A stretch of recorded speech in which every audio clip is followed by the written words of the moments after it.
नमस्कार, news one India देख रहे हैं आप। आपके साथ मैं हूं दीपिका ओझा। चलिए शुरुआत करते हैं खबरों की बड़ी जानकारी के साथ।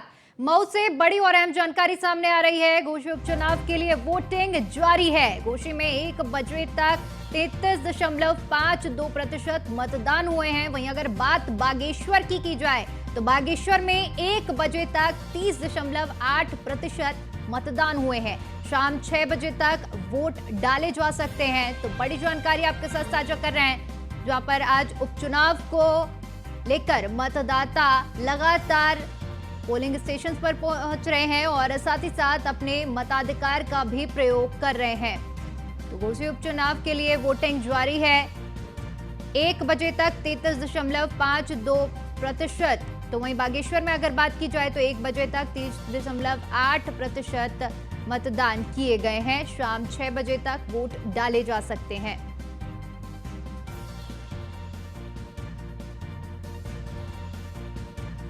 तो उपचुनाव को लेकर मतदान जारी है। शाम 6 बजे तक वोट डाले जा सकते हैं।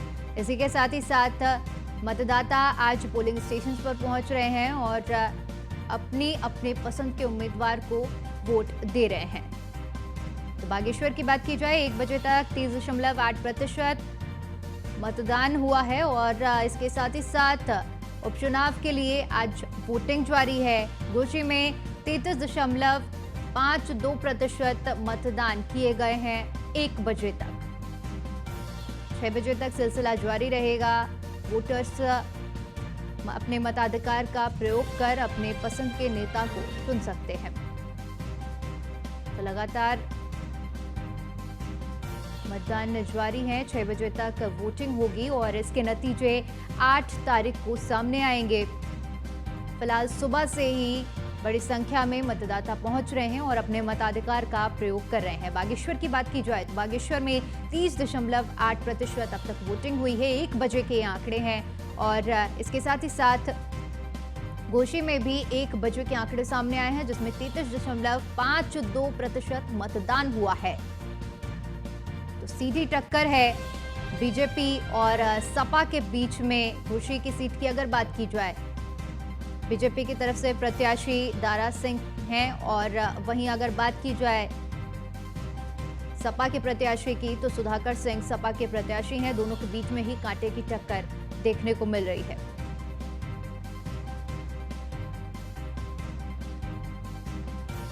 बड़ी जानकारी मऊ से आपके साथ साझा कर रहे हैं, जहां पर उपचुनाव को लेकर मतदान लगातार जारी है।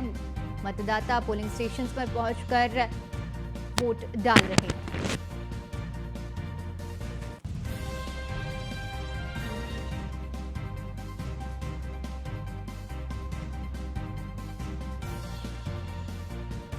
वहीं हमारे साथ जुड़ रहे हैं हमारे editor in chief Anurag Chadha ji. Sir, मैं आपसे समझना चाहूंगी कि घोसी का चुनाव सपा वर्सेस बीजेपी है या फिर इंडिया वर्सेस एनडीए का चुनाव है? किस रूप में आप देख रहे हैं इन चुनावों को? देखिए दीपिका, जो घोसी में चुनाव हो रहा है ये बहुत ही दिलचस्प चुनाव होने जा रहा है जी। जहां तक इस चुनाव की बात है तो इसके हारने या जीतने से किसी की सेहत पर कोई फर्क नहीं पड़ता। ये उपचुनाव है, लेकिन 2024 से पहले का ये चुनाव है। तो इस मायने में इस चुनाव का जो भी मैसेज होगा उसका एक बहुत बड़ा संदेश जाएगा। अगर देखिए भारतीय जनता पार्टी इस चुनाव को जीतती है तो कहीं ना कहीं जो भारतीय जनता पार्टी के जो फ्लोर मैनेजर हैं वो यही मैसेज देंगे कि भाई ये जो चुनाव है गठबंधन का चुनाव था और गठबंधन को हमने उत्तर प्रदेश में पटखनी दे दी। तो ये जो इंडिया नाम का गठबंधन है वो देश में भारतीय जनता पार्टी के सामने किसी भी रूप में नहीं टिकेगा। और अगर विपक्ष इस चुनाव को जीतता है, यानी कि समाजवादी पार्टी इस चुनाव को जीतती है, तो समाजवादी पार्टी भी क्लियर तौर पर यही मैसेज देगी कि देखिए हमने भारतीय जनता पार्टी को उत्तर प्रदेश में पटखनी दे दी। जहां पर उनके फायर ब्रांड नेता उत्तर प्रदेश के मुख्यमंत्री हैं और तमाम जो मंत्री यहाँ पर मौजूद रहे चुनाव में, हमने सभी को पटखनी दे दी।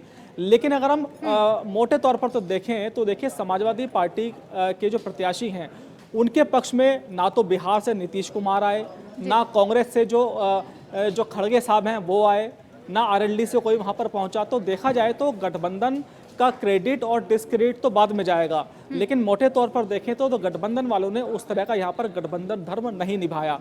भले ही यहाँ पर आरएलडी का प्रत्याशी नहीं है, बसपा का यहाँ पर प्रत्याशी नहीं है, कांग्रेस का प्रत्याशी नहीं है, मुकाबला सीधे सीधे भारतीय जनता पार्टी और समाजवादी पार्टी के प्रत्याशी के बीच में है। तो निश्चित तौर पर जो आपका सवाल है बहुत अच्छा सवाल था, और ये जो चुनाव है ये सीधे सीधे स्टेट पॉलिटिक्स का चुनाव है। और इसके अलावा अगर मैं जो पूर्वांचल के जो राजनीतिक गणित पर और जो जातिगत गणित है उसकी अगर हम बात करते हैं, तो ये जो चुनाव है जहां एक तरफ भारतीय जनता पार्टी और समाजवादी पार्टी के बीच में है, वहीं दूसरे मायनों में मैं ये बात कहूँगा, हालांकि जो राजनीतिक पंडित हैं वो इस बात से सहमत जरूर होंगे, पूर्वांचल की जो धरती है और वहाँ की जो एक एक विधानसभा है, वहाँ का जो चुनाव होता है वो दलों के बीच में जरूर होता है, लेकिन वहाँ पर जातिगत गणित को आप बिल्कुल भी नकार नहीं सकते।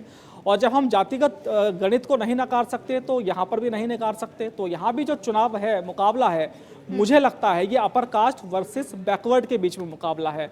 और वहाँ पर आप देखिए जो समाजवादी पार्टी के प्रत्याशी हैं सुधाकर चौहान, वो राजपूत समाज से आते हैं, और जो दारा सिंह चौहान है वो एक लोनिया जाति है, वो पूर्वांचल में बैकवर्ड के रूप में गिनी जाती है। तो ये चुनाव है जहां एक तरफ समाजवादी पार्टी की और भारतीय जनता पार्टी के बीच में है, तो वहीं मैं इस चुनाव को अपर कास्ट वर्सेस जो बैकवर्ड है उसके रूप में देखता हूं। अगर हम जातिगत गणित को देखें तो जातिगत गणित में जो दारा सिंह चौहान है उनका पल्ला यहाँ पर ज़्यादा भारी नजर आता है, जो एक्चुअल जो जातिगत गणित है, और जो समाजवादी पार्टी के प्रत्याशी हैं वो थोड़े से कमज़ोर नज़र आते हैं।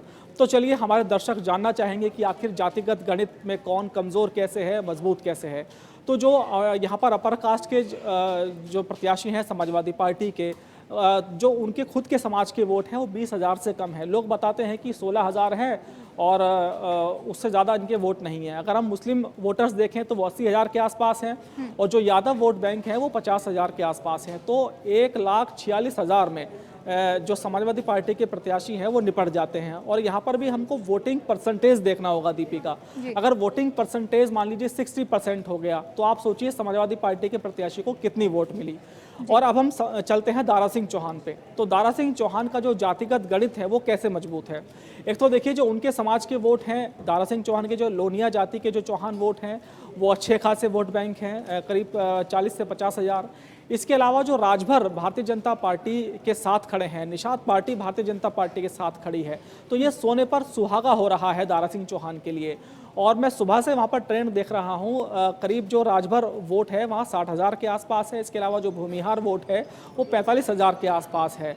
और इसके अलावा अगर हम बात करें बसपा के वोट की, तो बसपा के वोट को कैप्चर करने के लिए समाजवादी पार्टी ने भी उतनी मेहनत की जितनी भारतीय जनता पार्टी ने की। और ये बात कही जाती है कि जो बसपा का वोट बैंक है, जो 24 घंटे पहले जो अच्छा खासा मैनेजमेंट कर लेता है, राजनीति में एक बात कही जाती है कि धन और बल का चुनाव होता है कई जगह पर, तो धन और बल दोनों का ही इस्तेमाल होता है। हालांकि चुनाव आयोग पूरी कोशिश करता है कि धन और बल दोनों का प्रयोग ना हो पाए, लेकिन कहीं ना कहीं धन और बल के इस्तेमाल को आप लोग चुनाव में रोक नहीं सकते। तो यहाँ पर बसपा का वोट बहुत ही निर्णायक भूमिका में होने जा रहा है दीपिका। अगर बसपा का जो वोट बैंक है वो किसी एक के पक्ष में जाता है तो समीकरण बदलने में देरी नहीं होगी। ठीक है। आज सुबह से दीपिका मेरी वहाँ बात हो रही है, जो वहाँ के तमाम पुलिस अधिकारी हैं, कई वरिष्ठ पत्रकार हैं, उनसे मेरी बात हुई, तो उन्होंने कहा है कि भले ही जो दारा सिंह चौहान हैं वो अंक गणित में और जातिगत गणित में उनका जो पलड़ा है वो भारी नज़र आ रहा है,